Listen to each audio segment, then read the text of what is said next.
welcome. Hello, my name is Shloob, and I'm with Angelo. We are doing a podcast. That's what this is. I'm fucking bad at starting things.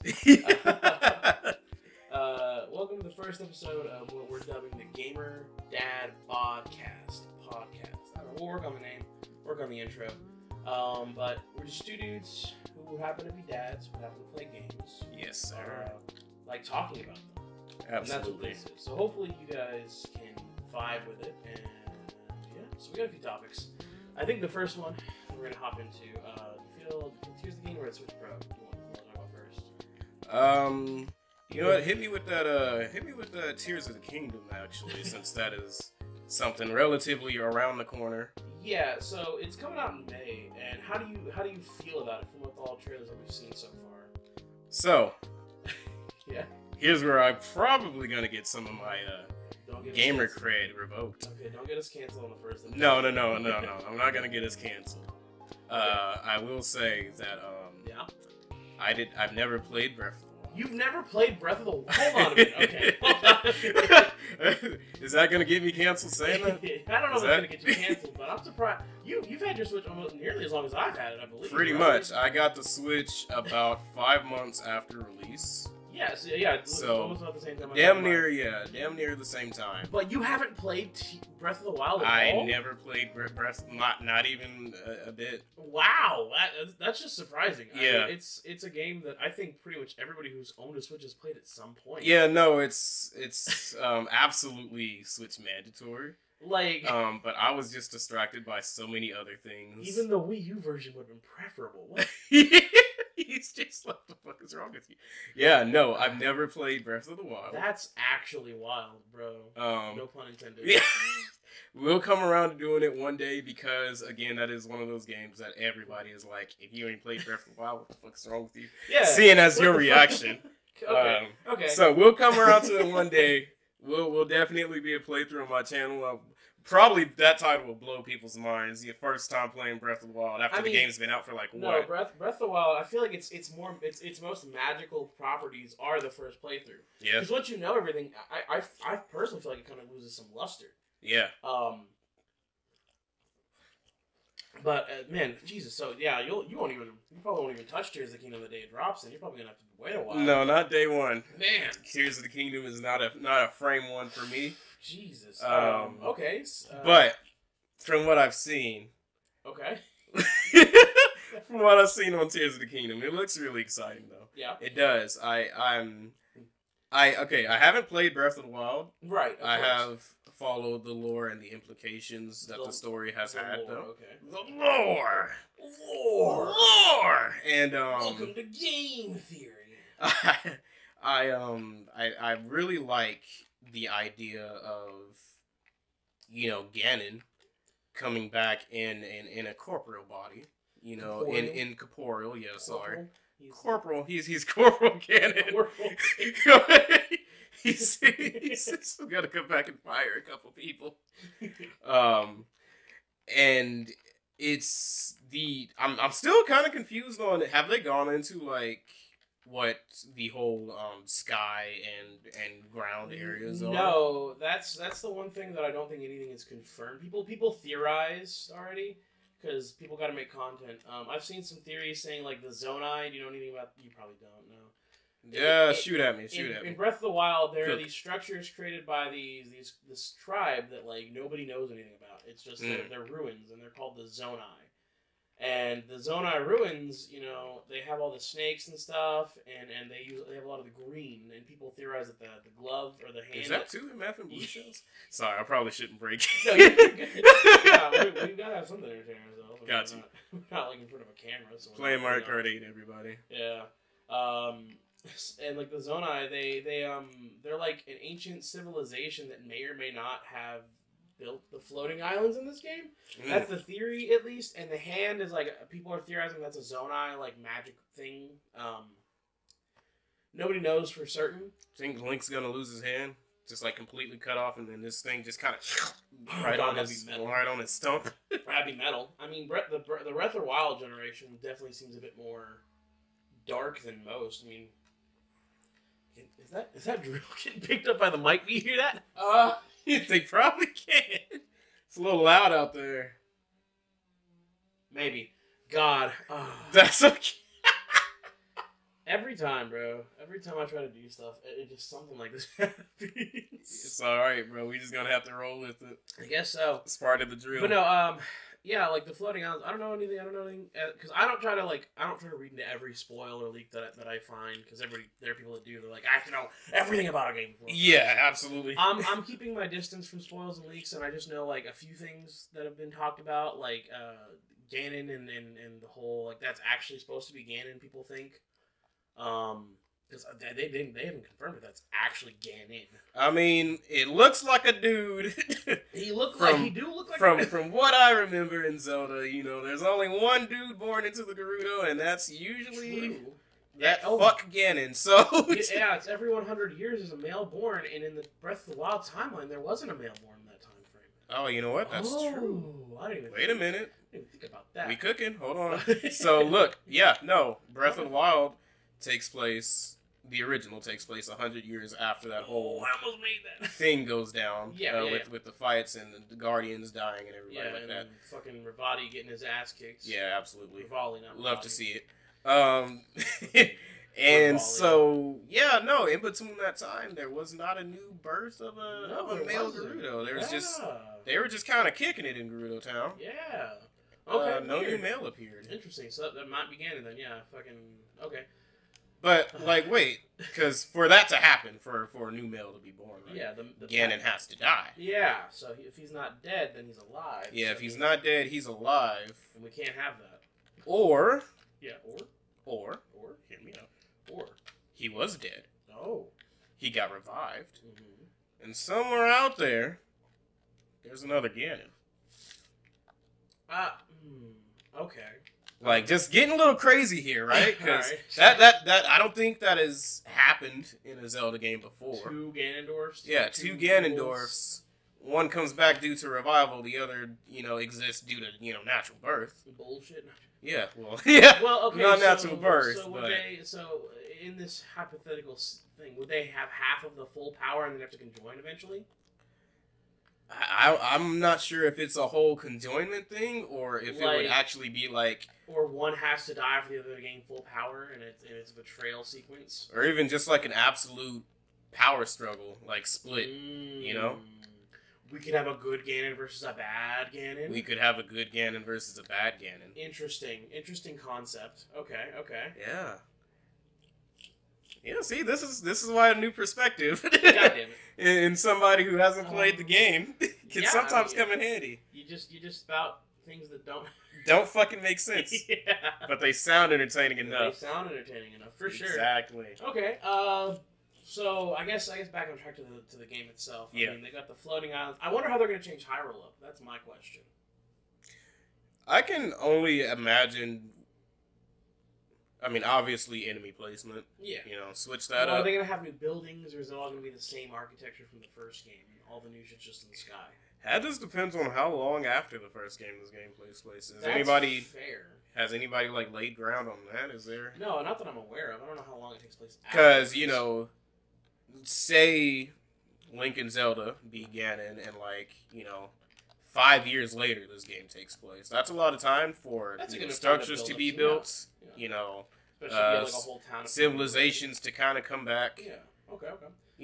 Or it's like a few months after the first game, and they're like, "Oh, we found this energy signature, and we're gonna figure out what's going on." Yeah, it could be a few months, in which case not a whole lot's gonna change. Fair. All right, that's an interesting concept and idea. Oh. I mean, I think from the trailers, at least from what I've seen, when they show an overview of the land, yeah, it looks similar enough to where nothing has really changed. I know one thing for certain people have noticed and that I've noticed is there's not any guardians across the landscape. No destroyed guardians. So at least they've cleaned up. Yeah. So. They just decided to bring out the big old broom and dustpan and. I mean, either they've repaired all the guardians and they're working for us again, or they're gone. What do they do? I don't think they would just kind of disappear though. You know? This seems like something that the Sheikah are essentially fucking monks. They have magic. Yeah. I don't know. I mean, I'm interested to play the game. I mean, are you like what level of interest would you say, like on a scale of 10? What's your like interest in picking it up and playing it? I mean, obviously you need to play Breath of the Wild first, but yeah, as a standalone experience. As a standalone experience, my interest is at honestly a 5. This would probably be the like lowest interest somebody would have in it.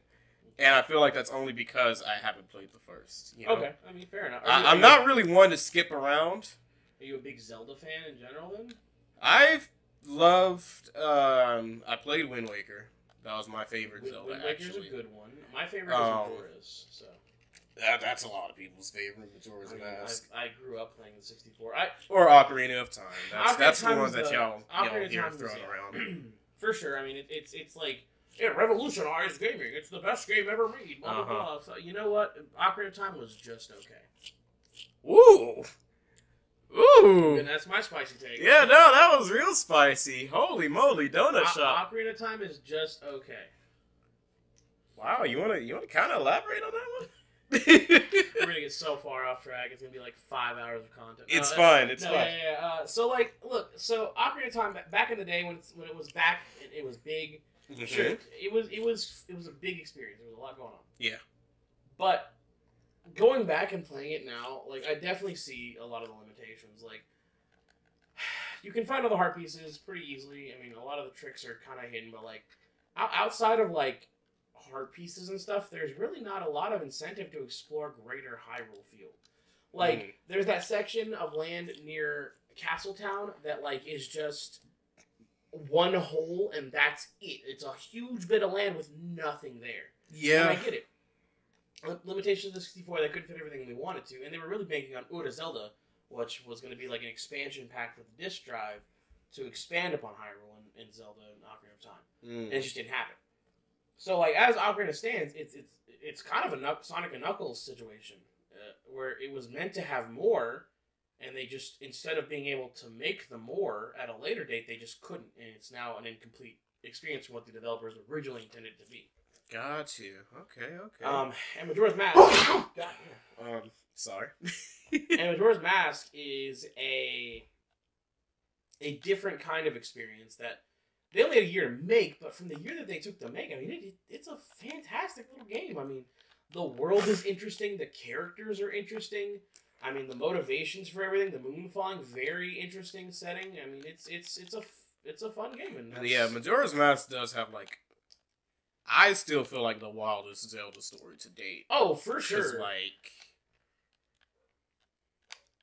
it almost feels like, because there's a whole lot to Majora's Mask as well. Yeah. It almost feels like they had a storyboard meeting, right? Yeah. Where everybody just kind of threw sticky notes at a board. But all the sticky notes were pretty damn good ideas. Yeah, I mean... So they didn't turn down anything. They was just like, yes, yeah, we could do that. Okay, yes. All right, this works. Like, I mean, and a miracle happened, honestly. Like, yeah, all the dungeon designs are really great. Like, I can't think of a single dungeon in Majora's Mask that I think is really bad. The Castletown, the timeline like kind of thing where you have to like 3 days repeating and you have to get everybody scheduled down. That's fun. Yeah. All the side quests, all the personal character side quests, like all of that is interesting and makes me want to do more because I mean, Cafe-Anju, like one of the bigger quest lines in the game. Yeah. Ramadi Ranch. I mean, come on, bro. Like there's so much in that game that like I just feel on a more grand scale is more memorable than a lot that happened in Ocarina. Really dark too. Like my God, I mean they were in a bad mood when they made that game. I mean the theory is that like everyone like it's like Link's death and it's like him going through the stages 5 stages of grief. Yeah, I heard that theory. That's like the theory that everybody's like, oh, that's what the whole story means because Link is in purgatory and this is him coming to terms with his actual death. And I'm like, that's dark as fuck. Yeah. But yeah, so that's my spice take on Zelda. Okay, I feel like we've been on the topic of Zelda for a while. Let's go on to another one. Let's talk about the Switch Pro. Switch Pro. So, you haven't played Violet or Scarlet, have you? Violet is who? Violet or Scarlet? Violet or Scarlet. Games? Oh, no, I haven't. Okay. So, the Violet and Scarlet DLCs, when they were getting talked about before they got announced, there was a lot of rumors coming out. And there was this rumor on 4chan that got put on. Mm-hmm. And the dude who did it pretty much nailed everything about the DLCs, and he said that they were working for a graphics update for Scarlet and Violet to go along with the new model Switch. Mm-hmm. So the dude got everything else about the leaks correct, so people are now theorizing that Nintendo's going to announce a new Switch, whether it be like an actual new like version of the console that's like a hardware upgrade that's like a separate platform, like kind of an upgrade like an Xbox One to an Xbox Series X, you know, or like a PS4 to PS5. Where like you can play Switch games on this new console, but it's not technically a Switch. Like, you know, it's like Switch 2 or something. No, I can absolutely see them pulling a Wii to Wii U situation. Yeah, because the Switch is just kind of too grand. Yeah, I feel like this thing blew the fuck up. Yeah, for sure. This blew shit out of the water. This is definitely. Did it surpass the Wii in lifetime sales? I don't think so, but definitely the greatest Nintendo console ever made. In my opinion, actually. I don't know if it's the best. Nah, man. I would actually label it the best. The GameCube especially has a handle where you can beat somebody over the head with it when they tell you that your main and melee is garbage. Melee is okay. Melee, that's the top. That's the top. Yeah, that's the hot win. I agree. Melee is okay. Just okay. Anyway, for you Smash fans out there, first episode's done. Come out.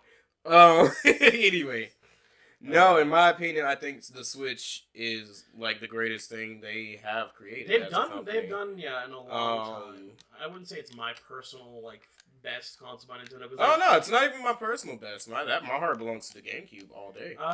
Even then, I feel like the Wii was such a phenomenal design in all of its aspects that it trumps it in my opinion. Oh yeah, no, the Wii is fantastic by like all standards and everything. Well, I mean, you got to think about it in the sense like the Wii was like it was truly a console for everybody. It was like the way the whole menu was designed, treating everything like channels, made it easy for people who are older to understand. Like I think in terms of like design philosophy, I think the Wii is overall a better design philosophy like kind of thing.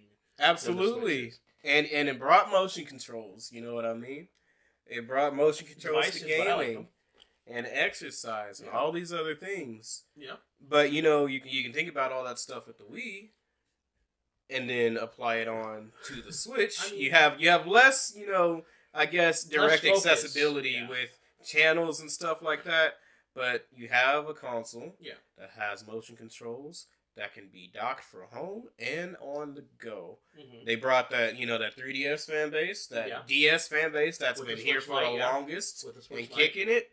They brought them over with the Switch Lite or just the Switch in general because you know it's fully. There are some people that only play handheld mode. There's a study that was done. Like I think overall, there's more people who play docked than anything else. Yeah. And there's like it's like 60% people who play docked, 20% or 30% people who play handheld only, and like 10% that do both. Yeah, and I'm part of that 10%. that do both. I'm just better than everybody. Because I actually use my console in every way. Yeah, no, I do both too. It just depends on where I go. Why would you not use it both in handheld and in dock? I don't go anywhere. I don't do anything. Okay, and? Yeah. You don't take it to the bathroom when you shit to play fucking a round of Mario Kart? What? Yeah. I mean, be real with me. How often do you go to the bathroom with your Switch and like play Mario Kart or something real quick? Oh, plenty. Exactly. I almost don't go to the bathroom without it. Like, who doesn't? Like, I'm gonna clarify. Shits don't shit the same, you know? No, like it's I take my phone in there and I watch shut up, TikTok's lame. Let me play round of Mario Kart real quick while I'm pooping. I'm done. Yeah, no, absolutely. One track of Mario Kart is a good poop time. It depends. My wife would beg to differ. She may say that I am in there for a little too long. I mean, at that point you're just playing the game. But if I'm pooping, I'm gonna get done and be out. I don't want to sit on the toilet all day. Nah, man, you gotta appreciate the toilet. Gotta appreciate the toilet. Gotta appreciate the toilet. Really nice tonight. Yeah, no, it's nice and chilly, but not too chilly. Okay. Switch 2, Switch Pro, Switch whatever this is gonna be. What would you want to see in terms of features? Like something new. New to a Switch. Or a Switch 2, whatever. Yeah, like something that the base Switch doesn't have. I would actually like, and this is for the portable crowd out here, right? Okay. I would actually like for there to to be away. Trying to figure out how I want to phrase this. I feel like controller accessibility with the portable could be a little bit more. What do you mean accessible? Controller accessibility. So like, usually you're carrying out your Switch portable, you know. Yeah. The only way you can connect other controllers is via wireless. You know. No, you can use USB. You can use the bottom of the Switch. You use the bottom of the Switch? Yeah, you didn't know that? You can use the bottom of the Switch to plug up every controller. Yeah. You didn't know that? Or have I not just done it in a while? Yeah. You can do that for sure. Back when I had the Switch, I think I have it still. It's a little thing that was like my kickstand. Mm-hmm. It has a USB port on the side that's meant for charging, but you can also use it to plug up controllers. Oh shit, you are so right. Wait. Yeah. Boy, I'm having a brain fart today. All right. I'll give you some time. No, go ahead. For me, for sure, I think one of the features that I definitely want for a Switch Pro is party chat. I mean, at this point, Sony and Xbox both have the Discord app. Just give us a Discord app. Like, honestly, Nintendo, just let it happen. Stop being stuck in the past. I don't need a fucking phone app to party chat with my friends. Dog, it is not gonna happen. Sorry. It needs to. Like, with the Switch, Nintendo's so forward thinking in the design of the ergonomics of the console and all that stuff. But when it comes to software, they're like 12 years behind. Yeah. It's like they just got out of the fucking Xbox 360 gen. Well, actually, you know what? On that front, I do have my I do have a thing that should be upgraded. Okay. Online. Yeah. Online. Okay. Nintendo. Fuck this LAN cable shit. Alright? Like, look. Especially with how much y'all are having us pay for online services to begin with. Yeah. Just to only add content that we could play online instead of, actually addressing the issues with the online and its functionality. Okay. I think maybe I'm a little lost. Like, are you saying explain? All right. For example, give me more clarification, please. Initially, right? Yeah, whenever the Switch came around and was released, yeah, the only thing we were paying for online wise was just the privilege to go online, even though that wasn't always the case. You know what I mean? Yeah. But with that payment came no fixes to the actual functionality online. Okay. Always trash. Yeah. So always shit. And make better servers. Make better servers for your games online. Oh, I'm bad. Oh, you're good. Yeah, just better servers and better connectivity. Yeah, better servers, better connectivity. Like, give us friend codes. Get rid of friend codes.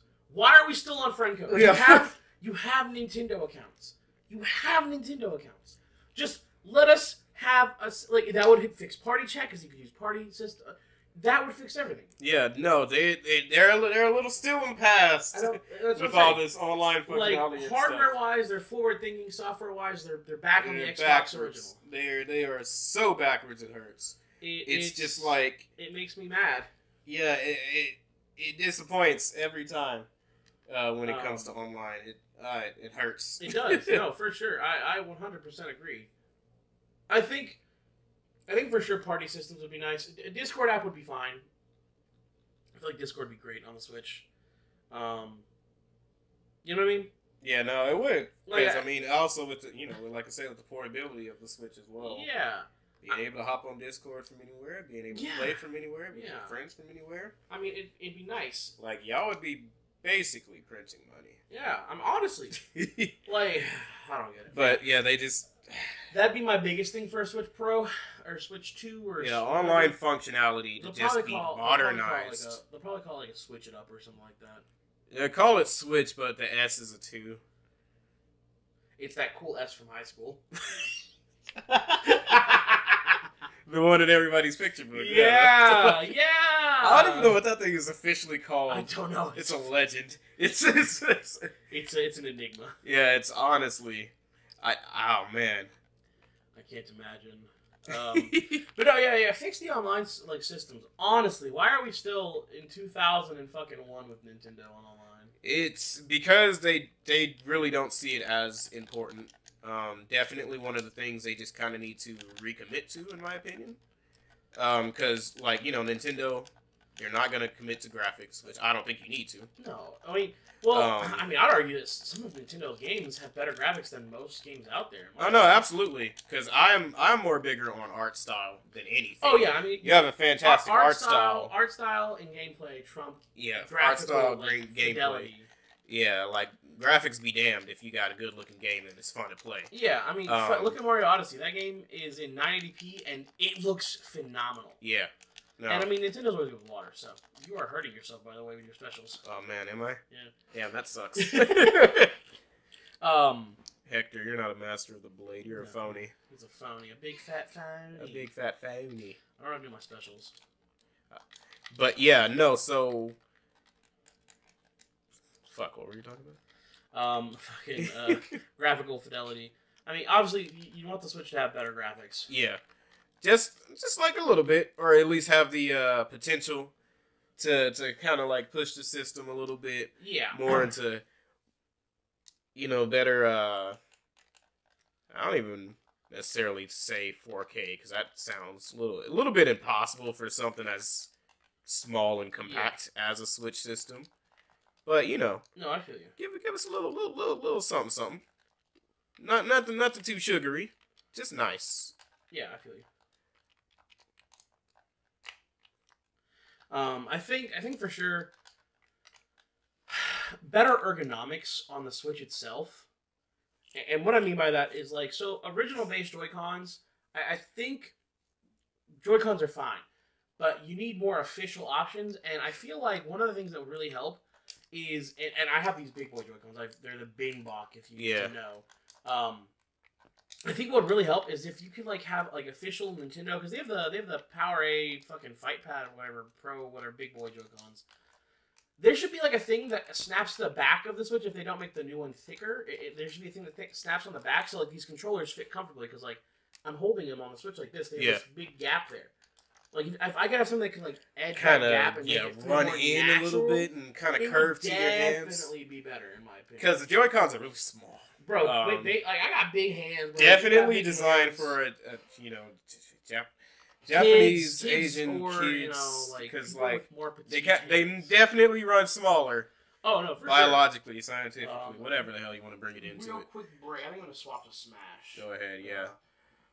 So that's understandable that they really kind of didn't acquaint for bigger. They do need to acquaint for bigger though on this next one. I mean, have you seen the Steam Deck? Yeah.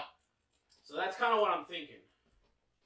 It doesn't kind of have like a little run-in on the back? I haven't really taken a good look at the back of it. Yeah, no, it's got a big grip on the back of it. It really, like, that's like, because the controls, it has that big grip. You got the back buttons like this does. Yeah.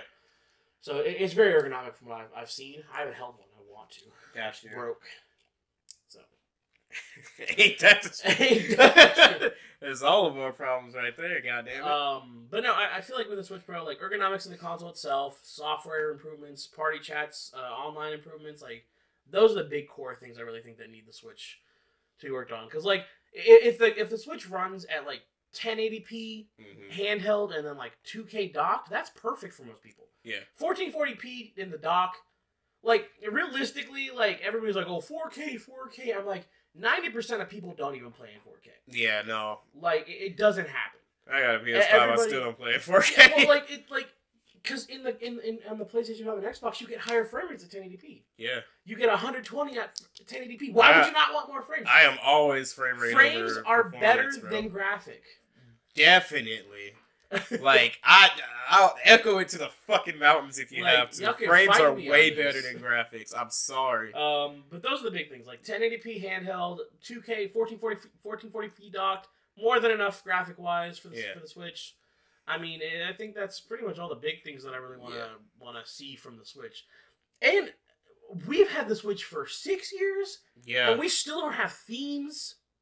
For the menu? Oh yeah, menu themes or anything. Bro, which is really surprising because Nintendo is usually like top notch at that shit. At least some colors like red, blue, yellow, orange, purple, green. Not even cut like that. You know what? You just raised a really good point because Like I said, Nintendo is normally that company that will like make a theme for your menu. Like I would pay $2 for a nice Mario theme or a nice Kirby theme. Like I really did not think about that. Yeah, shit. That is nuts. Oh God, that is crazy. Wow. All right. Wow. Oh man. Yeah. Right. So, but yeah, I think that's everything we really want out of the Switch. Yeah. No, that's just about everything I want. Nintendo, if y'all want to be so bold and so baller, make it affordable. Yeah, make it like I would pay what $400 for a Switch Pro, maybe $350. Yeah, I'd pay $400, $350. Yeah, because I mean, they could definitely offer like different versions with different like memory amounts, and I think that'd be fine. I don't know about that actually. I think because that different versions, right? They accommodate. Yeah.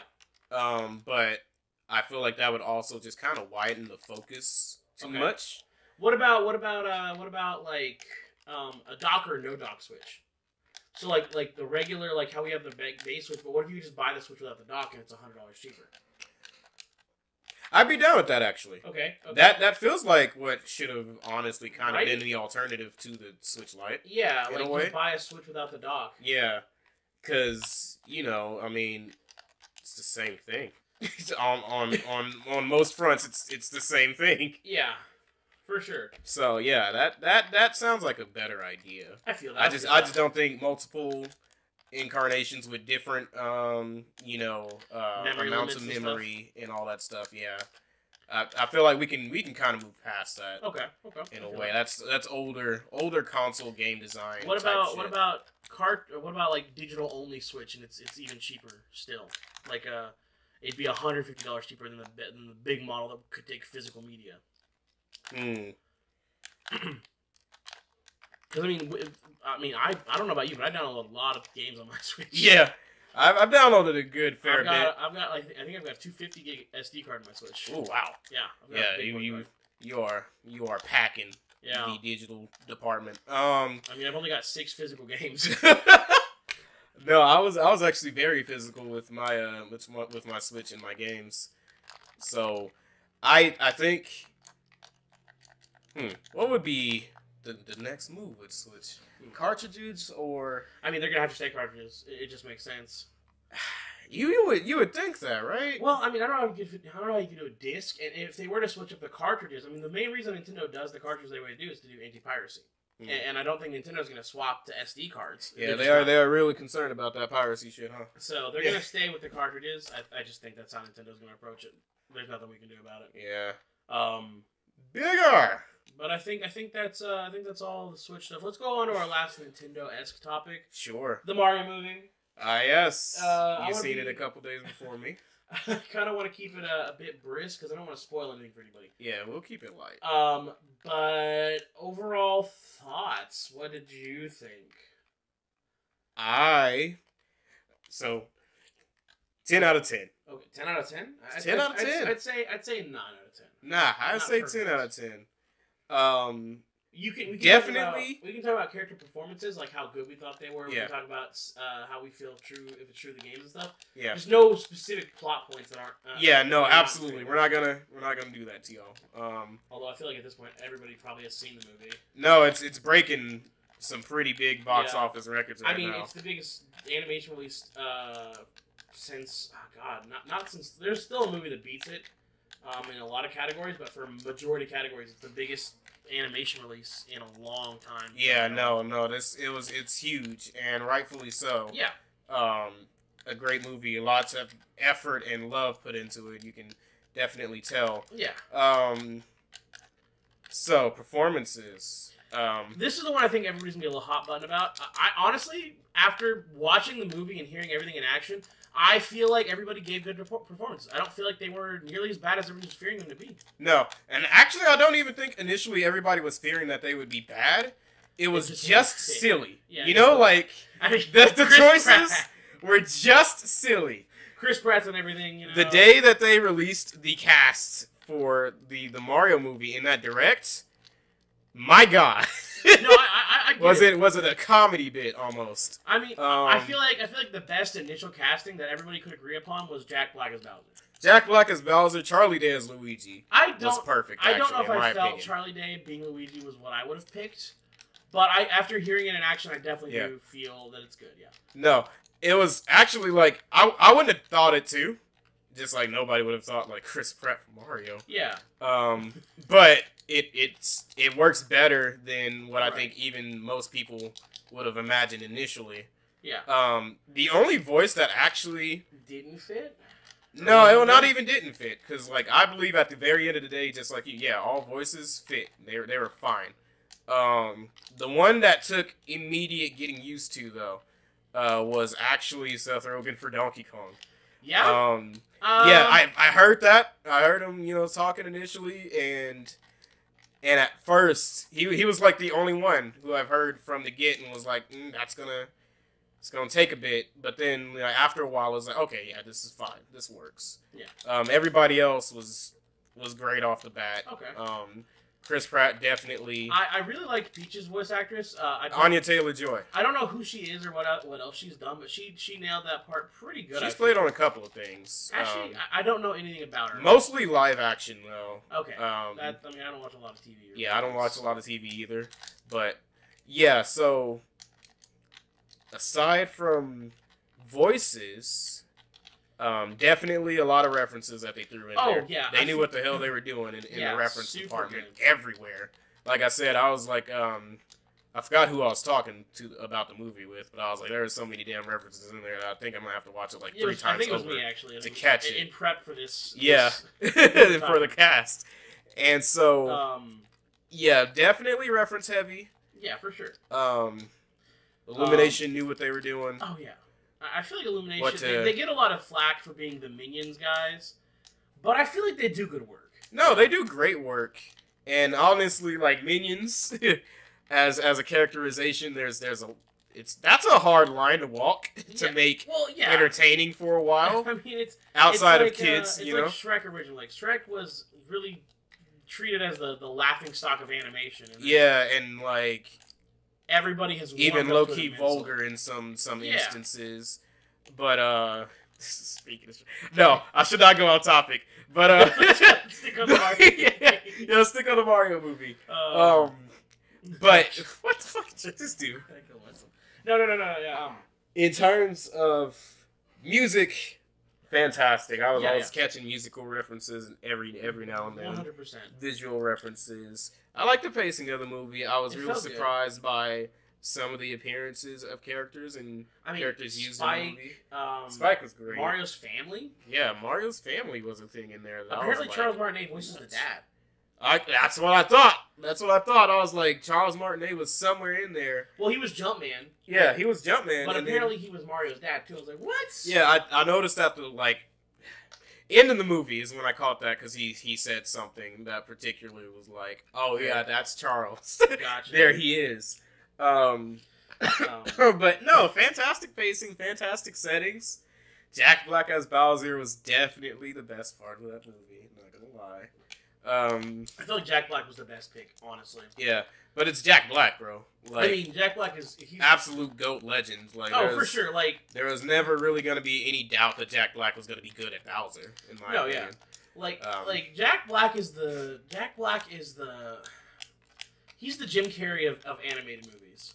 Absolutely, I agree. That's a good analogy there. He's got such good performance chops when it comes to animated movies that I just think he can't be topped in a lot of cases, and I feel like he nails all the roles he gets. Yeah, he knows how to put his whole black back into it. You know what I mean? he does it to the 600% degree. So of the things that were shown in the trailer, how did you feel about everything overall, without spoiling too much of what actually appears in the movie? Sure.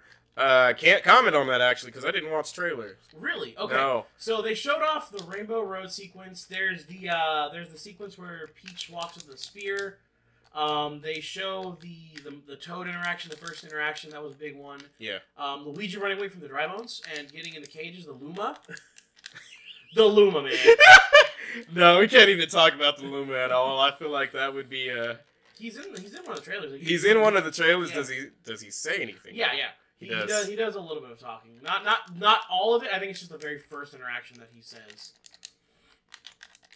All the right. Penguin King. How do you feel about Penguin King? Penguin King. That whole first sequence. I did watch that trailer. I watched the very first announcement one with the penguins, and that scene's still pretty much as funny as it is in the trailer. Oh yeah, he's just do you? Yeah, the super I do not. Game of Thrones freaking Penguin King, and them trying to be all serious just to throw snowballs is a great bit. But no, I didn't watch too much of the trailers. What I did see in the movie though, everything played well. Okay. It did.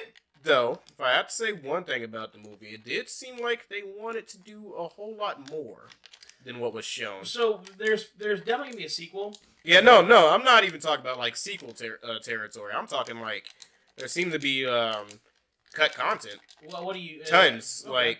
Because the pacing of the movie was a little bit fast, in my opinion, especially in some spots. Not saying it was detrimental. But it felt like a little sped up. Maybe something was missing. Maybe something was supposed to happen here a little bit more. This was supposed to be I do definitely dragged feel on a bit.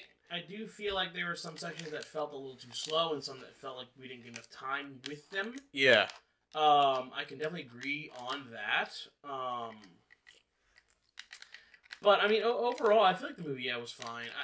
I guess the only thing I could say that was cut content was about the middle of the movie. Maybe a little bit that was missing there. It was it was like a 2-hour run, 2-hour or 210-minute runtime, I think. Something like that. It was pretty good. No, it was a good length and everything. It just couldn't help but feel at some points in some cuts it was do you think there's gonna be a director's cut variant of it when the DVD or home release happens? Possibly. Okay. I wouldn't be surprised actually. I think Illumination has done that a couple times here and there. Okay. Yeah. So I think overall, I definitely give it a 9 out of 10. You've done a lot of your expressions on it. Yeah. Overall characterization of the character. I feel like after I watched the movie, I was really fine with a lot of the voices. They really I'll tell you what it really felt like for me. It felt like they were trying to redo the Mario movie from the 80s. Yeah, I remember you saying that. It feels like they took the premise of the original Super Mario Bros. Movie and they tried to make it more in line with what modern Mario is. Because back in the day, everything was kind of Wild Westy with video game properties. They were still an up-and-coming thing. Yeah. So now we know a bit more of what foundational concepts Mario has, and I feel like they tried to take the original movie and kind of rework it. Because Shigeru Miyamoto was very involved in this movie, and from what I remember, I think he was very involved in the original live action movie, wasn't he? I think so. Yeah. Because that's the thing. I feel like a lot of Japanese game developers do game development because they couldn't do movies. Hideo Kojima. Hideo Kojima definitely does game development. I feel like Shigeru really wanted to do movies at some point because he likes the idea of storytelling.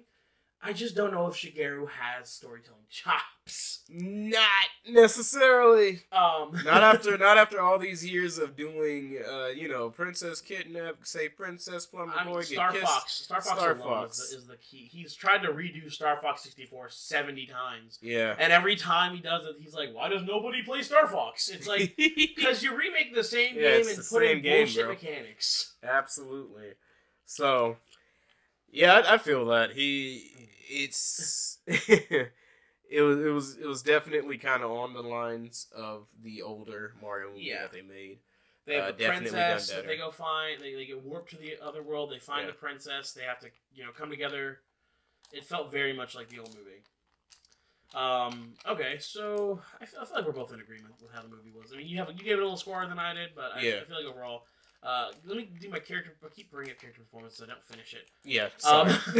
So I feel like Chris Pratt as Mario honestly was pretty good. The Brooklyn accents really didn't bother me as much as I think some people may have thought they would have. Yeah. I feel like overall, Charlie Day, Chris Pratt, Toad. I don't know if I really vibe with Toad as much as some people might. Yeah, really. I thought Toad was just kind of just fun. Nah, don't. Fucking call. He very much felt like cute mascot zone for the characters, which necessarily isn't terrible. I did not like. I wish she could have done more because we've seen toads do more, but they treat them like they're little like infants. In this movie. Well, like for the most part, you know, the greatest portion of Mario's history, they kind of were, you know, like they're kind of these like little infant guard dudes that kind of don't do their jobs too well. Yeah. So that you know, I'm not gonna fault the movie for kind of reverting back, especially considering this is basically origin story. I feel that. So I will say I really enjoyed Princess Peach's performance. The actress who played her, Anya Taylor-Joy. Anya Taylor-Joy. Anya Taylor-Joy. Okay. Anya. She did really good. What the heck? I feel like she did really good. Yeah. Jack Black, fantastic. Absolutely. I knew he was always going to be fantastic. It just was not up to debate. Yeah. No worries there. Charlie Day, fantastic as Luigi. Seth Rogen as Donkey Kong, I feel like was fine. I feel like he did a good job. It worked at the very end of the day. Who was the dude who played Cranky? Who was that guy? Oh, God, wait. Why is his name escaping me right now? He was on Saturday Night Live. I know that much. I can't think of his name. Why can't I think of his name? Gotta pull it up. Gotta Google it. We can Google it. Nah, it's fine. I will say though, yeah, I definitely enjoyed his performance just as much. I didn't go through. All right. But no, I definitely feel like all of the voices definitely were stellar performances. There is one scene I do want to talk about that I guess is technically spoilers because it was just such a good scene. Blue Shell. Oh yeah, Blue Shell in the Mario Kart. That's. I mean, okay. I mean, I can't necessarily say it's spoiler though, because I mean, you make a Mario Kart reference. Are you really gonna do that without the Blue Shell? Fair. You know, like there's some obvious references that happen in the movie, right? Because like you're like, this is this that they're referencing. Yeah. I'll say, shit. Maybe that's spoiler too.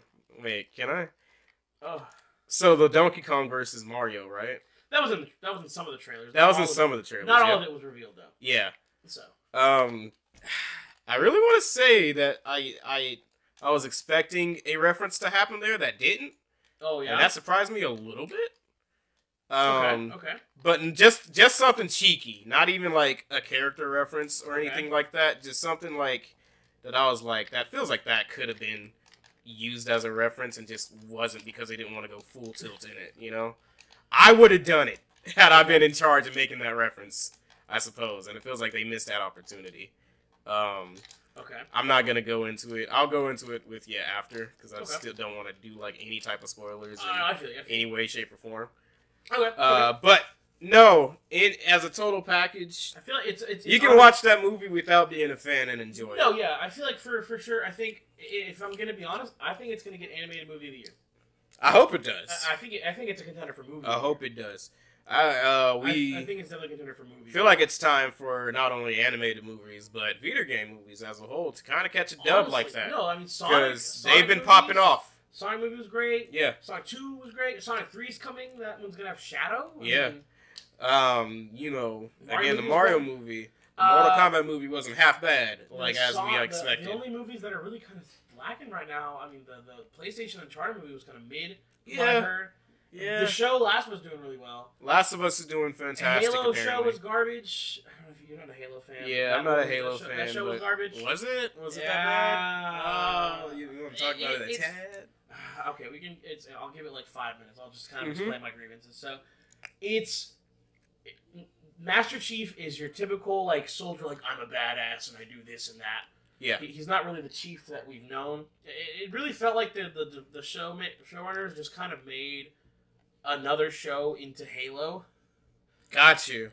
Because like we see Chief's face in like the 3rd episode, I think. Oh, like nobody's seen Chief's face. Yeah, that's they showed in the show. I'm not even a fan of Halo. I don't even think if I remember. I don't even think it was a grand reveal. I think he just takes his helmet off and it's like just casual. Yeah. Like, hey, yo, what? And then he has a sex scene. I'm like, all right, all right, cool. Thanks, Chief. Well, to be fair, who wouldn't want to bang that man? I mean, look, have you seen Chief?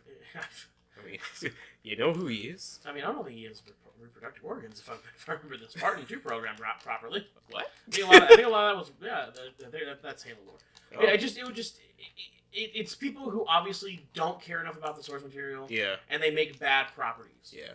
You know, I think that's why the Mario movie is so good. It feels like people who made it were fans of it. The Sonic movie, while it initially looked bad, fans came together, bullied the company, and then they made it to, you know, good content. Yeah, it looked better. And that's why I think The Last of Us is good, is because it's such a broad-reaching, like, casual IP that, like, you really can't, you know, fuck with it too much and make it bad. Not more than they have already done. I mean, look, I'm not paying $5 billion. I'm not paying for 1 million copies of The Last of Us 1. Yeah. You know when PS6 drops, Last of Us Part 1 remastered. It's remaster. The remix of the remaster. Bro, Dream Drop Distance. In this game, 3.5D. In this game, Joel's actually fucking 20 years old, and he's the love interest for like 3 different characters for some reason. It's like, yeah, the 30-year-old Ellie. Yeah, they reversed the roles. Ellie's the adult and Joel's the young teenager, and he's gay. And Joel's certainly gonna pull out a Keyblade somewhere in the next. I would honestly a Kingdom Hearts universe of fucking Last of Us would be fucking raw. You just see like a Disney character get their fucking neck bitten into. That'd be cool as shit. Don't no, Donald. Like, just the Donald scream. Oh. The one time Donald using Zeta Flare would make sense. Oh man. But we gotta end this before we go off way off the rails. We already have. Can you not grab me one of those? I guess not. So no. The last big thing to talk about, and this is not Nintendo related. Yeah. The Activision Blizzard Microsoft purchase. All right. Pop off, man. Have you followed it at all? You know anything about this? I do not. Educate me. So, if you haven't been following, this has been like big gaming news for the past year. So, Microsoft wants to buy Activision Blizzard, which would give them ownership of Overwatch, Call of Duty, WoW. I've heard of that bit. Everything that Blizzard owns, especially even King Candy Crush. So, Microsoft would own all of that. And Sony has gone to the CMA, the British Commercial Marketing Advisory Board, I think is what they are. And basically, it's been a big hoo-ha, blah, blah, blah, about Microsoft owning a monopoly. And, you know, whether that's true or not, I mean, I feel like Tencent has a bigger monopoly over video games at this point, owning Riot, owning, you know, Blue Point, and a lot of other, not Blue Point, they own a... I want to really discuss monopolies when Disney is a thing? I mean, yeah, Disney is on Switch. I mean, I'm just saying, even in the gaming world, you know, it's like... But in terms of, like, gaming properties, like, people are saying, like, oh, if Microsoft buys Activision Blizzard, Microsoft's going to own a monopoly that PlayStation can't compete. And I would argue differently. I think PlayStation can definitely compete. PlayStation will always be able to compete. Well, they're like, oh, we don't have a first-person shooter to go with it. I'm like, you had Resistance. You had MAG. Like, the last time I owned a PS3 was, PlayStation with PS3. That was my last PlayStation. And I feel like a lot of PlayStation IPs on the PS3 era were fucking bomb. Yeah. A lot of good PlayStation games start on PS3. I mean, their main ones, Last of Us and God of War, start on PS3, or PS2 and PS3. PS2, yeah. At least God of War. Last of Us 1 was PS3. Yeah. But, like, Infamous, you know, that's one of my favorite franchises of all time. Fucking, you know, Sly Cooper series is in dormancy. Their last big game was PS3. Yeah. You got, you know, they brought back Ratchet and Clank. Resistance was the big one. Killzone, they tried with PS4, but they messed up somehow. Yeah, I don't know how the fuck you messed up Killzone. Of all things. Bring back Parappa. Rhythm games are really big now. They could redo the PlayStation All-Stars and not make it garbage. Yeah. Like, Sony's got a lot of IPs that they just don't do anything with because they're not, you know, big, blah, blah, blah, we're sad realism people and we have to have politics inserted into everything, which... First of all, Sony has been stepping on their own toes for the longest time, in my opinion. Second of all, you don't need an IP. You don't need to copy every IP to compete. No, absolutely not. They have so many cool ideas, and that's the issue, is that they don't capitalize on those ideas or build them out more. Well, because they're stuck in the, you know, sad politician, you know, type of genre. And I mean, politics necessarily aren't bad for storytelling. You can tell, like, fucking look at Metal Gear. Yeah. But, like, when your whole design philosophy is you have to tell a story about this and that, and you're not telling anything that's going to grasp a lot of a wider audience, I mean, it's just, you know, It becomes a little bit. And I mean, not even just like storytelling, like gameplay wise. Like one of the big things I have an issue with is a lot of Sony games play the fucking same. Oh yeah. Like it's Microsoft's issue too. A lot of Microsoft games are first person. Yeah, no. Like you've got one gameplay style. You're not gonna keep everybody doing the same fucking behind the camera third person action fucking bullshit. Like it's just not gonna happen. And everybody who's like, oh, these games are the best ever. I'm like, look, man, when I can't tell apart fucking The Last of Us from Uncharted, from God of War, from Spider-Man, without having to, like, all of it is a cosmetic change. Like, yeah. Realistically. Like, it's all behind the back. I mean, Spider-Man probably would be the most original game out of the ones I listed because it's Spider-Man. Yeah, it's a little functionality different. But, like, Ghost of Wolverine Tsushima is probably going to play like Spider-Man without the webs. Tsushima, Last of Us, Uncharted, God of War, Days Gone, all are third-person, behind-the-shoulder action games. 2 of them are zombie games. 1 of them is an RPG with God of War, and then fucking Uncharted is fucking Nathan Drake male Tomb Raider. Yeah, pretty much. Like, solo Call of Duty. Not even solo Call of Duty. With a little bit of climbing here and there. Not even Call of Duty. Call of Duty feels a bit more like... Like Call of Duty Black Ops Cold War had an interesting story idea with the whole like espionage, aspect of it. And then Modern Warfare is just like, oh, we're soldiers and we've got to stop the bad guy and we've got to do whatever means necessary to do it. They're very military. But like Uncharted's like, I'm a goofy guy who raids tombs and I fight other dudes. Like, I mean, don't forget he's handsome. He is handsome with short brown hair, a little bit of stubble. Yeah. But like I think overall, like just in terms of interesting properties, I think Sony has a lot that they could be using. Yeah, no, they certainly do. But they're kind of stuck in. Yeah, they're stuck in their current. It feels like a loop. Yeah, almost in a way. And I want them to do more. Like I don't mind The Last of Us. I think The Last of Us story is good. I just don't like the gameplay. And like the Ghost of Tsushima and Days Gone and Spider-Man. And this is going to ruffle some feathers. They're basically Ubisoft open world games. Yeah, long story short, especially Days Gone. Jesus Christ. God. No, even Spider-Man. Spider-Man has a lot of, like, nothing missions that do nothing. Yeah. That, like, it just... I don't mind open worlds when you do it good. Yeah. Like Breath of the Wild's big issue was there wasn't a lot going on the map when you look for shrines. And GTA 5 has the big open world, but, like, I mean, the solo player, it feels full, but when you play in the online, it's not full. Like, when you have an open world map, you gotta make sure that there's a lot that draws people in, or at least make a lot of the events meaningful instead of just being little, like, time wasters. Yeah, come do this real quick. Yeah. Get nothing truly out of it, and... Yeah. Oh, you got 10 experience points to boost your skills up. Cool. I mean, something like that. The skills that you probably already got boosted up, because you done 70 of these already. Like, when I think of good open world games, I think of Skyrim. I think of that generation. Fallout. Like, Fallout New Vegas, top tier open world game. There's so much. There's a lot of open spaces, sure, but when you get to those areas, they're so densely compacted with character, interest, and everything. Like that's what Sony needs. Can't forget Elden Ring. Elden Ring was kind of lacking in my opinion in terms of open world content. I mean, there was a lot to do in the game, and I like the main story. What people are gonna find me that Elden Ring doesn't have a story. It does. It does have a story. You gotta kind of look for it. Gotta read on it. I'm sorry, your reading skills are still at 2nd grade level. I'm sorry, the game didn't present everything to you in fucking 50 billion dialogue walk scenes. Yes, mine are pre-K. But bro, they didn't spend 12 hours walking and discussing the entire plotline of the game. How can I connect to my character? Literally, fuck off. Yeah, right. But no. So the big drama with this is that with the Activision Blizzard bot, we got way off topic. We've done that several times. God damn. This is gonna be like a 2-hour thing.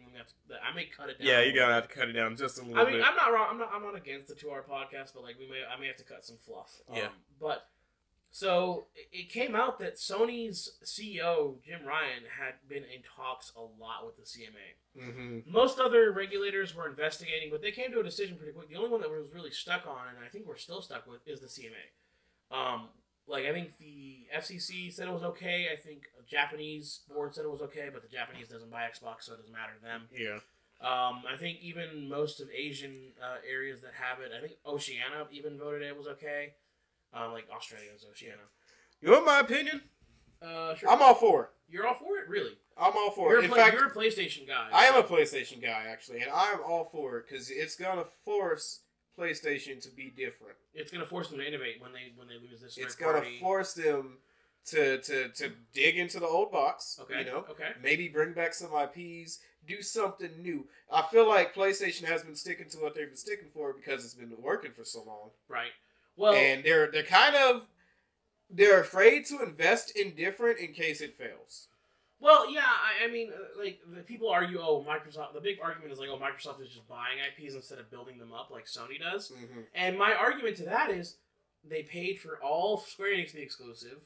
They pay for a ton of other games to be exclusive. I mean, Tomb Raider, a lot of Call of Duty content comes out to them exclusively before anybody else. Like, the argument of Xbox just buying things up is also just not a valid point because Naughty Dog was bought up by Sony. They weren't owned by them. Naughty Dog was producing content before Sony.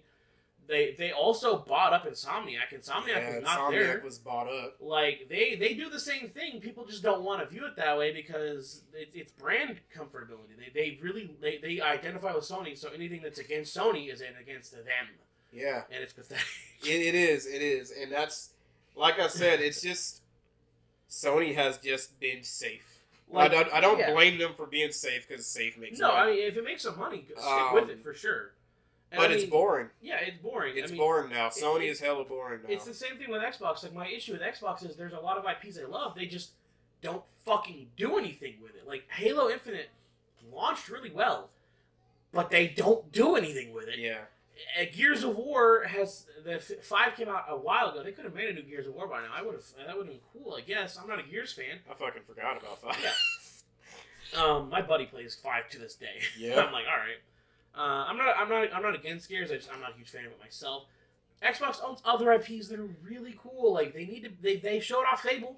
Where is Fable? Mm-hmm. Where is Fable? Phantom Dust, they re-released the original Xbox game. If you ever play Phantom Dust, it's a really cool game. Mm. They could make a new Phantom Dust. They own that IP.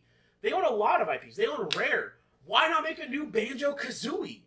Like, he's in Smash. That would have been the perfect time to work on a new Banjo to capitalize on that hype. Absolutely. Like, oh my god. Again, they are both companies are playing it safe. Yeah. They are playing what they are paying into what sells. Yeah. What everybody they think is looking at and I was like they guns. Yeah. Guns, clues, a little bit of fast-paced action, and boom, you got yourself. Yeah, I get it. It's frustrating. So another thing that I think is really telling of the situation is Sony's CEO Jim Ryan came out and said without Call of Duty, Sony will fail. And I'm like, what does that mean? So it came out, apparently some of their biggest games are funded by the Call of Duty deal that they get. They get a cut of money from Call of Duty due to the licensing deals that they have. Really? So I guess Call of Duty potentially not being exclusive, because I mean, the thing is, Xbox has promised that Sony is guaranteed to have Call of Duty for the next 10 years minimum. Like, they've offered them that deal. So it's guaranteed minimum that they keep it on that platform. And I'm like, that's a pretty fair deal. They don't have to do that. And even then, I mean, when you look at things that Xbox has bought, Xbox is really good about letting their games come to other platforms. They are. They funded Cuphead. That's on everything. They funded Ori and the Blind Forest and Ori and the Will of the Wisps on multiple platforms. Yeah. They fund Minecraft. They own Minecraft, and that's on everything. Literally everything. You could open a fucking Pringles can. That thing probably is Minecraft. Yeah. No, that's the thing. I feel like Sony kind of trying to be stingy. Like, because, I mean, they're first of all, Sony is already an extremely stingy company. Yeah. Xbox plays pretty nice, normally. I think the thing with it is, I think Xbox is looking forward in the sense of, like, Xbox is trying to be a service with Game Pass and everything.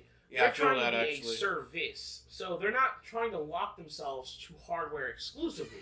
Because Microsoft owns PC. They own Windows, so that's a majority of the gaming market right there. Yeah. In terms of that platform. I mean, like, it's just, I feel like Xbox is playing the game of, like, eventually, we're not even going to have a console. You can play it on your fucking phone. You can stream it when streaming actually gets worth a damn. And people already play hardware with their PCs. I feel like PC hardware is not going to go away. I don't think we're ever going to get to a point where people aren't going to want to have, personal hardware. Yeah. And I mean, I feel like Xbox will still sell consoles. It's just not going to be their main focus. Yeah, that's probably true. Like I feel like Sony's still trying to fight the console battle when Xbox is like we're doing something we're beyond that now. Different. And I can see that. I can see that. Because like I mean, Sony copied the Game Pass with the PlayStation Plus, which I've heard from multiple people that it's not even comparably worth it. Not like, too much. No. PlayStation, there's different tiers.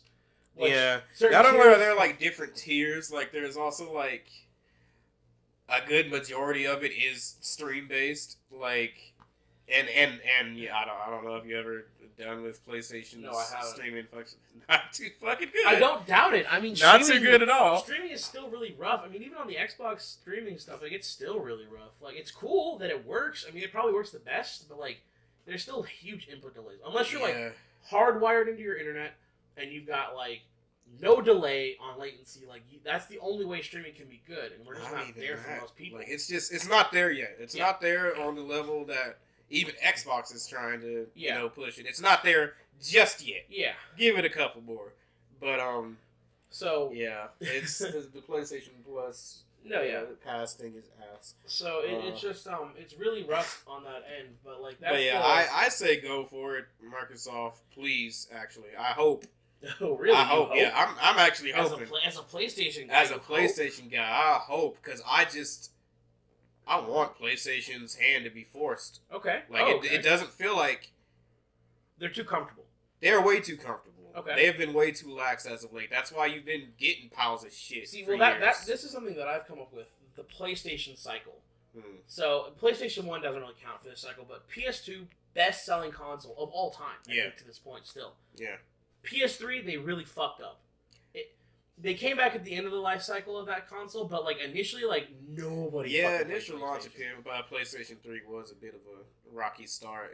They really they thought they were the shit because they were, and then they were like, oh, anybody will buy a PlayStation. Here's a PlayStation 3 for $700, and then Microsoft rolls up like, yeah, we're selling the Xbox 360 for like $300, like $250. I mean, it's on sale actually. Yeah. And then what happened? We bought it yesterday. Yeah. And then like they brought out Halo. Like, what did PlayStation 3 have at launch? I don't fucking remember anything from PlayStation 3 at launch. I think they had maybe Gran Turismo. Yeah, something like that. Like that would have been the only notable title that I could think of. PS4. Really good because Xbox. PS4 was a fucking bang. Xbox flubbed the fucking bag. Granted, now everybody's doing what Xbox was doing. Yeah. Initially, when they unveiled the One, Xbox was just the first to push it, and everybody didn't like it. It's like, fuck Xbox, I'm gonna buy a PlayStation this generation. Which, fair enough. They got the big dub again. PS5 comes out. What happened? They fucked it again. Oh, the PS5 launch is probably the worst launch I've. I mean, don't get me wrong. The Xbox Series X is not much better. The Xbox Series X is much better. This generation of console has a shitty launch. Yo, this generation was. This generation's really, really fucking mid. It was gross. Yeah. It still kind of is gross. Yeah, in my opinion. This generation's really mid right now. But that launch, was disgusting. That launch reminded me of a cake that they were like, okay, the instructions say bake this for 400 degrees for 30 minutes, and them motherfuckers pressed 3 minutes. And pulled that cake out of the oven, and as soon as that shit had any sort of leaning traction, now you got fucking hot cake batter. Nice. Spilled all over your kitchen floor. I feel like we're really gonna see the best of this generation when we're at the end of it, and that sucks because then the next generation is gonna suffer just as bad, if not worse. Yeah. I think honestly, and this is a bit of a weird take, I feel like this generation console needs double the time that past generations have had. Absolutely. I feel like 12 years for this cycle of consoles is not unlikely. And that doesn't mean that we can't get revisions. That we can get revisions. We can get a little bit of a hardware upgrade. I mean, Xbox did that with the Xbox X, the One X. Yeah. Xbox naming schemes are garbage. They are. They're really awful. I talked about that one, brother. I was like, how did we go from Xbox to Xbox 360 to Xbox One to the One S to the One X now to the Series X. To the Series. Oh my god. I'm just like, look, Xbox is kind of with naming their consoles. They're kind of like that kid in the back of the class who used to draw on the desk. Yeah. I think he was really cool, and it was just like, no way. I mean, I will say, out of all the consoles in the modern generation, I think the Xbox Series, that's the little white box, is my favorite, just because it's so small. Yeah. He's just a tiny little guy, and I love that. He's a tiny little guy. But no, they definitely... I feel like that's a job I can apply for. Yeah. And pull out some better naming for these fucking consoles. I mean, my God. They had better project names. I think the name for fucking Xbox Series was Project Scarlet. I'm like, bro, Xbox Scarlet would be fucking rad. That would have been dope as shit. If they went with a red aesthetic, bro, like a red and black, like really like nice velvety kind of colors. Ah, but then you're stuck. Your console can only really be one color. I mean, I guess that's fair. But even still, it would have been cool. You niggas popped out with the Xbox One for Xbox the third Xbox. Scorpio, I think, was the Xbox One fucking project. They call it Xbox Scorpio. That would have been so fucking cool as a name. Nah, bro, the Cancers and the Libras would not have been down for that. Leo gang. Leo gang. No, Aquarius. So, anyway. At least you're not Aries, oh god. Wait, what is Aries? December, right? I don't know. I'm not an astrology guy. I am not an ass guy either. I know mine because people tell me, oh, you're a Leo. It's like, alright. I'm in the boobs. So, anyway. No. So you feel like the merger, the Activision buyout is... I feel like it's one of the best things that could happen to gaming. Ooh, that's a hard take. That's a hard take, but listen. Ooh, okay. Listen. If y'all, for some fuck reason, like Sony now, imagine Sony if they were to put in an effort. That's all I gotta say to that crowd that's out here that's so iffy on that merger. Because this merger would force them to put in an effort. They cannot continue as they are. I think a lot of people say that Xbox isn't putting any effort, which, I mean, Xbox enough. is not putting any effort in most degrees, sure, but like you raised that point, I think they're trying to not be a console company. Yeah. Like, not too much anymore. They're shifting on, if anything, they're shifting more to, like, PC and phone. Their service, and service. So, this merger, I feel like, would definitely light a fire under Sony's ass because they can't rely on what they already had too much. You know what I mean? Yeah. They lose that reliance and that comfortability, so they have to start going hard a little bit. And I want Sony to go hard because I want Sony, I want Xbox, I want Nintendo, I want all of these companies to do banger shit. There is nothing that I love more as a gamer than when a company does something hype as hell. And I want that to happen. But with Sony being so comfortable with so many years, that's not going to happen unless they are forced to. I feel like this move here would kind of, I'm not saying it's gonna push Sony to start coming out here and coming on stage, but I'm saying this will have them like thinking in the back of their heads. They're gonna be concerned and having to start, you know. So one thing I do want to bring up really quick in regards, some people have said that Sony should buy somebody, EA. How do you feel about that? Because EA has Battlefield. EA has a lot of different properties that are very similar to what Activision puts out. Mm-hmm. How do you feel about Sony buying EA in response to Activision Blizzard being bought by Microsoft? Because I'm all for it. Honestly, I am. I feel like if anybody's going to wrangle in EA, because EA's been known to have shoddy releases, poor business decisions in terms of games, really forcing microtransactions, I feel like anybody can ring that in. It's Sony, but my concern is all sports games, Sony will make those exclusive. Yeah. And that's the big issue, because EA works with a lot of different sports games. EA works with tons of different sports games. FIFA being one of the biggest in the planet. Mm-hmm. I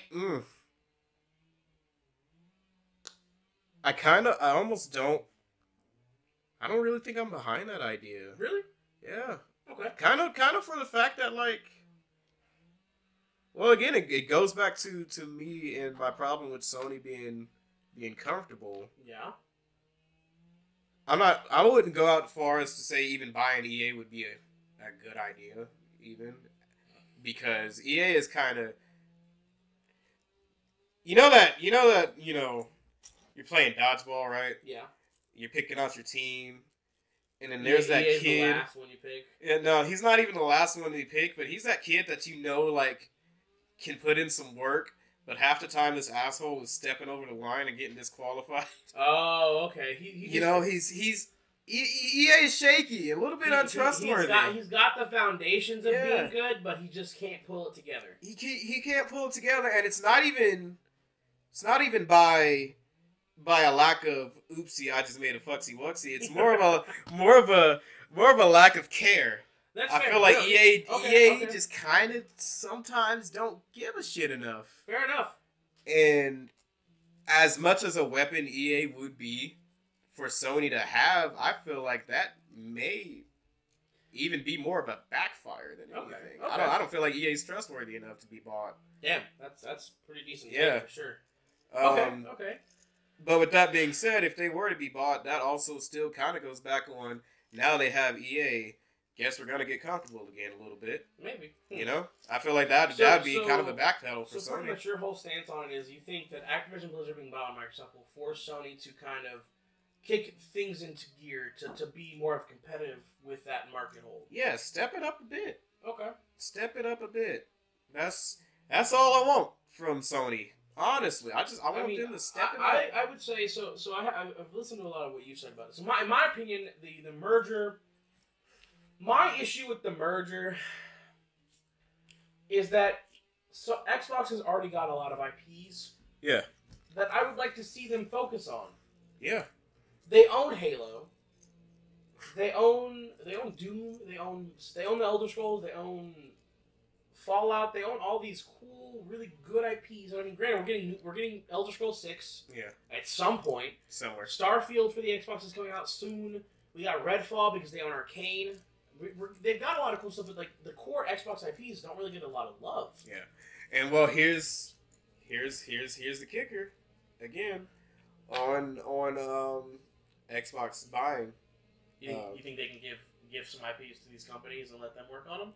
Not even that, as well. But if Sony was to, due to this merger, dig deep, maybe start digging up some of their older IPs. Xbox is going to see the love for that and then be encouraged to do the same with their own. I mean, maybe. Like I said, they own a lot. I mean, they own tons. We're getting Perfect Dark again. Yeah. That's why I didn't list. They're making new Perfect Dark. That's hype. Yeah. But like Banjo-Kazooie, fucking Conquer, give Halo the thing it needs to be good. Mm-hmm. Like there's a lot that they can do better, and like that's my issue is that. Buying a company like Activision Blizzard, you've got teams of people that already make games that people buy tons of. But your base audience, the reason people buy a lot of these consoles and buy your services for, kind of get left in the dust in that idea. Yeah. Like, that's my concern, because I love Halo. I'm a big Halo guy. I love my Halo. Infinite plays really good. We just aren't getting content. A lot of 343 dudes left the company. Mm-hmm. From the rumors, apparently, 343 working on Halo is a skeleton crew because they're making the next Halo because Halo Infinite flopped. And I'm like, no, you make the game good. Give people a reason to come back. Look at Fortnite. They brought out the UE engine creator. Everybody's playing Fortnite again. Mm-hmm. Apex Legends. You have a few seasons of lull. Bring it back big. Like you don't leave it to rot. You bring it back. You know? Well, Halo Infinite was honestly a victim of the times. Yeah. Flops really don't give chances anymore. Yeah. They don't want to work on a project. Funny enough, actually, they don't want to work on a project in an era where projects get worked on long term. Simply because of its nature. Halo Infinite being fast-paced first-person shooter. They released that. See how it did. By the time they're gathering their shit on how that did, the next 3 first-person shooters, fast-paced, are out, and everybody's hopping on board. Well, I mean, to that end, I mean, the thing is, like, sure, there's a lot of FPSs that come out, but, like, to this day, there's nothing that plays like Halo. Yeah. Like, and that's where they should focus. They should make it Halo. Make it the best Halo experience because, like, Call of Duty doesn't play Halo. Fallout doesn't play. Nothing like fucking Battlefield doesn't play like Halo. Like Halo is such a monumental franchise for FPSs. Like it's still got its old arena shooter roots. Mm-hmm. From the Xbox One or the Xbox original. I can't say Xbox One. Xbox original Halo Combat Evolved, Halo 2, Halo 3. they were arena style. Yeah. And there was no gameplay because that's just how first-person shooters won. There wasn't a whole lot of sprinting. Call of Duty popularized sprinting. And then, like, honestly, Halo 4 flopped because they tried to copy Call of Duty. Didn't work. Why would you try to copy a whole different type of game? Keep your system going. Yeah. Halo 5, honestly, I feel like Halo 5 was one of my favorite multiplayer experiences of all time. Purely for the fact that the game played really nice. The Warzone mode in that game, which I think they called it Warzone, like it was like this team-based like building up. So like each team like took objectives and built up their points. And as a player, you would build up your own points, and that would give you access to these cars and let you like do. You could pull power weapons, and that was a whole fun system. So like the better you were doing, the better you kept doing. But you could also come back because once you got to those higher point tiers, you could pull out your own big ass power weapon. You know, that game was really fun. I played Halo day one, every day up until Overwatch came out. Yeah, like that was a lot of Halo. So, from what you're saying, Infinite just kind of seemed like it lacked imagination. Well, no, some of the map design is really good, and I like the way the game plays. Like the abilities, like the grapple hook, the shield, all of that is really cool and really fun. The issue is that to this day, they've only officially released, like made by the team, like I think 5 maps since launch. And we've had the game out for a year almost. Oh man, it's getting the fighting game treatment. Well, I mean, releases we got Halo Forge, and Forge is a big Halo thing, so like there's a lot of Forge community stuff being added, but there's also a lot of game modes we're missing. Like, we still don't have Infected in Halo. We don't have Griffball. You know what Griffball is? Fucking Griffball is like a Halo staple. We don't have Griffball. And I don't know whether that's due to licensing issues with Rooster Teeth or if they want to distance themselves from Rooster Teeth with... Because I don't know if you don't know anything about Rooster Teeth right now. I know shit's hitting the fan. Yeah, that's really fucking bad right now. Yeah. So they may be trying to distance themselves from the Rooster Teeth property, so Griffball may not be the name anymore, so they may want to like change up the name or just distance themselves from the concept entirely, which, lame. I love Griffball. Griffball's fun. You know, it really feels like Xbox wanted to push the game out, sell it, and then that was it. Because, like, the campaign was open world, which was fine for the most part. The mini missions across the map were okay. But when you get those big story beats, it felt like old Halo. Because you had that old Halo feel in those main missions, and I wanted more of that. You know, they set up the next game in the story that's cool. I'm fine with that. The big bad, she's revealed, and you kind of beat her, but her plan comes to fruition anyway. Yeah. I like that. They kind of just skipped over what happened in Halo 5. Like, the whole thing in Halo 5 was Cortana was evil, and then she kind of got dealt with off-screen. That's not even a joke. Like, literally, like, Halo 5, Cortana gets control of Forerunner technology, these Guardians. They're like Halo rings, but they're, like, just militia, like, this big military force. So, like, instead of being a one-time, like, fire the weapons and they go dormant kind of thing, the Guardians are police force machines. So the Halos are meant to wipe out all organic matter with some backed up so that life can restart. Gotcha. The Guardians are like a big policing force thing. So like she was just gonna take all the Guardians. Like, if you don't comply, I'm killing everything on your planet and everyone you love. Wow, that was her plan. Halo Infinite comes around. Cortana's gone. What? Like, you don't know what happened because Chief wakes up. Like from what I understand, the initial story is like. He starts out with this pilot, who's like pretty much the main character of the game, like of the story. Like, a lot of it's focused around his initial interaction with Chief. Yeah. He finds Chief in space because he's trying to pilot a ship to get away from the combat. The big ship, the Infinity, is gone. I don't know if anybody knows where it's at or if it crashed. I don't remember if it crashed. It might have crashed. And Chief's like, we got to go back down there. And the pilot's like, fuck that shit. And he's like, well, you don't have a choice. Oh. Chiefs it up, you know. Yeah. And then they find this new AI who is apparently just an older version of Cortana. Like, they remake Cortana. Not Cortana. So not Cortana. The way Cortana was made is she's literally a brain scan of the chick who made Chief. So like Halsey, she's a scientist. So Cortana's a brain scan of her. Her AI is the most advanced AI that the humans have ever produced. Whole bunch of shit. Apparently, of course it'd be a woman. This new Cortana. Yes. Okay, I don't know what that means. Don't worry about it, bro. Don't worry about it. This new Cortana, she's essentially like a younger version of what Cortana was. So she's a bit more naive. She's more playful, you know? She doesn't have everything under her belt like the original Cortana did. So she's a bit more humanizing for Chief. And I feel like that's where they're trying to take Chief as a character, trying to humanize him. He's spent so many games being the perfect soldier that they're trying to kind of like Chief, you can rest. You know, like that feels like what the arc has been for Chief in the past few games. It's like he's finally coming to terms like he's the super soldier. He's this god among men, but he's not a god. You know, he has his limitations. You know, and I really find that interesting as a character perspective for Chief. Yeah. While it doesn't change the fact that Chief still bosses the fuck up. Yeah. He still beats everybody's ass, but it does show that like every enemy some enemies he has to get creative. He can't just power through them. He's still got that human ingenuity in him, you know? Yeah, type I got shit. you. I figure. So I really want we got off topic again.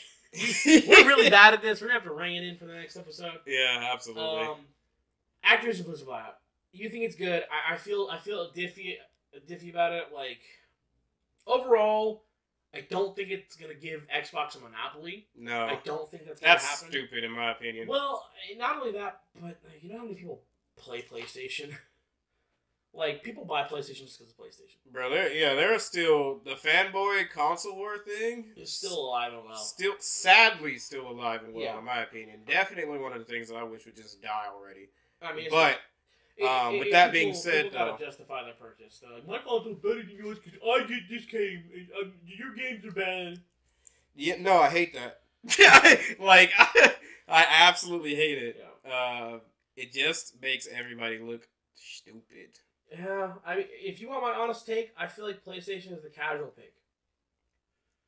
Out of the two platforms, I feel like PlayStation's bought because it's a PlayStation. More people are familiar with PlayStation as a brand overall. Mm-hmm.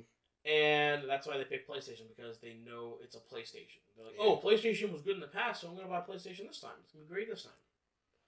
And then they have to vehemently defend themselves, because that's what our society is about. Brand recognition. If you got to associate yourself with a brand. Yeah, you know? I suppose. I mean, think about how many people buy Jordans. I mean, you're wearing Jordans right now. You're wearing Nikes. Think how many people you know that swear by Jordans as a brand. I stole these from my sister's cousin. Actually, I mean, not my sister's cousin. I stole these from my wife's brother. I'm stupid. Yeah, no, these are not even my Nike slides. They just happen to be on my feet. But no, think how many people swear by brands. People do. Brands is definitely a thing, and it has always been a thing in gaming as well. Yeah. And I think that's where a lot of the console family comes from. But yeah, I feel like just in general, I feel like it's not going to create a monopoly, but I don't think it's necessarily going to be best for Xbox the brand, like for the initial games that they make. Yeah. No, long story short, PlayStation is being big baby mad. For no reason. Xbox, I say let them cook. Pop off. Because this could be... Okay. What? It could be what this gaming environment needs. Interesting. In my that's opinion. an interesting take. Okay, cool. Yeah, no, pop off, Microsoft. Okay. Yeah. All right. Well, I feel like that's pretty conclusive then. Damn. Well, this has been a bit of a roller coaster. I'm gonna have to check the length of this recording. I'm pretty sure you're about to clock in about 2 and 2.5 hours. Probably. So I guess I'll clean up the audio, try to make it concise so there's not as much rambling that I can deal with. I'll go home. I'm cooking tonight. Yeah, so we're gonna record these probably every Wednesday, and I think I'll upload them every Saturday. I think it's a safe day to upload. Because it's gonna take me some time to cut through audio. Yeah. Just a bit. And we'll try to keep this up at least once a week. I don't think we're gonna do any more than that. Maybe once a month if we need to. We can put out an episode a month. We can record multiple episodes, but we can put out one a month. One a month. Maybe. We'll see how the flow feels as time goes on. But for a first try, got a little rambly. Fun though. Really fun. I feel like there are really hot takes. Oh, there are some extremely hot takes. You are very opposite from me. It seems like on some of them for sure too. Oh yeah, well you know. I feel like I was trying to be a little more fair over everything. You were just like, fuck it. Here. Oh man. I'm gonna throw some shit to the wall and just kind of see what people smell. Oh no, dog. I plan on being really aggressive about my views. Cause so the dynamic's gonna be you're the extreme and I'm the middle. Yeah. Okay. Look. I'll be reasonable. If I can smell what you smell, step on what you step on. Okay. That's the thing. But okay. Oh no, in this day and age of especially gaming, my God, do I have some pretty spicy takes. Okay. And I mean, along with just me and you specifically, we'll try to get other people in as well to kind of get some different takes with different topics. That Absolutely. We know some great people. For sure. I feel like y'all would love to have on this show. Overall, I think it's gonna be fun to do. I hope that we can keep up with it and kind of be consistent with it, because that's the killer of all content. When you can't be consistent with it, I'm struggling from that alone. I've got so much recorded that I need to edit out and push that I just haven't. I'm getting through it now, but it's just motivation sometimes dies off really hard with real life. Well, here's the good thing about podcast, and especially like news related and opinion related and all this other type of stuff. News is always happening. New things are always happening. New things are always developing. So yeah, we're always gonna have some stupid shit game thing to talk about. Cause this field of gaming is full of idiots. Some impressive idiots, some less impressive, some embarrassing, some really uplifting. True. Look, I mean, I have a topic for the next one to cover, and it's one that happened a little bit long ago. Okay. I guess to give a bit of a teaser. Okay. So, we're gonna tease the next content. Yeah, a little bit. I'm down with it. Morio Kishimoto. Oh. The head of Sonic game designs as of late. Okay. Is this the one where the original creator got caught up in No, not that.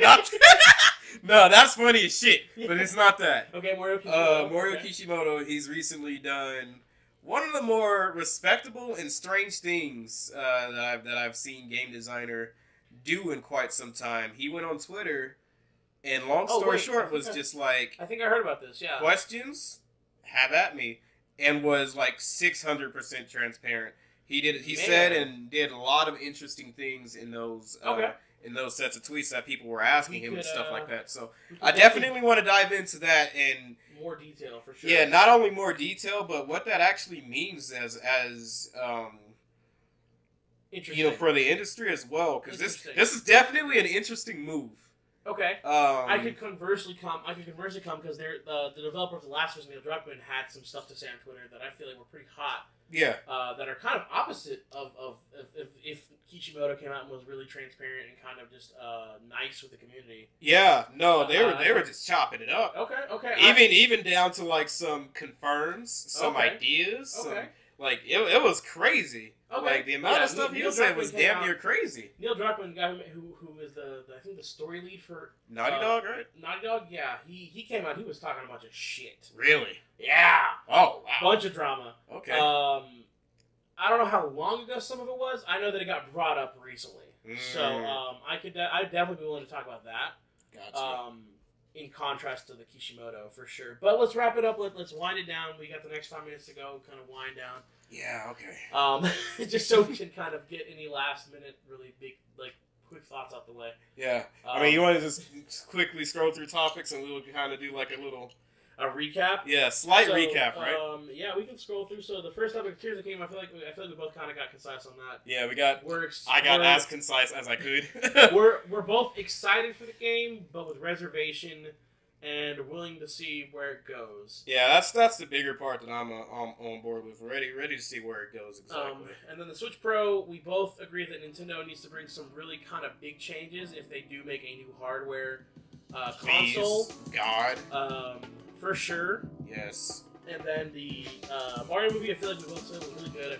I recommend it. If you haven't seen it, go watch it today. Absolutely, go watch it. Bring the kids, bring the family, bring the grandmas, like grandparents. Honestly, everybody. It's a movie for everybody. Grandma will sit in the movie theater and be like, "Is that damn goddamn red overall wearing what is his name, Mort?" Yeah, no, bring her. She'll love it. I don't know why Grandma sounds like Grandpa, but. It's 2023. And then the Blizzard drama. You said you're all for it. I am all for it. I'm a little hesitant. All right, those are really different kind of takes than I was expecting. Honestly. That is fun. So yeah, that's what it's about, boys. First episode of the Gamer Dad podcast. Is that really what we're gonna? I think we're gonna have to workshop it a little bit more. Hell no. Okay. We're sticking with it. The All Gamer right. Dad podcast. Let's go. I love it.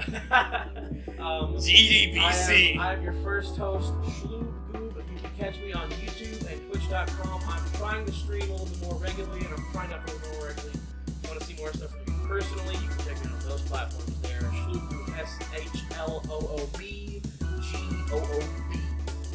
And I am your second host, Altimateangelo. You can catch me in your dreams. Nah, there's gonna be content coming real soon. There's gonna be content coming real soon. I'm so excited to actually do my first playthrough. I'm going to be joined by my wife, actually. We're doing a little game called Blanc. If you guys are interested in watching us do that, yeah, it's Blanc, B-L-A-N-C.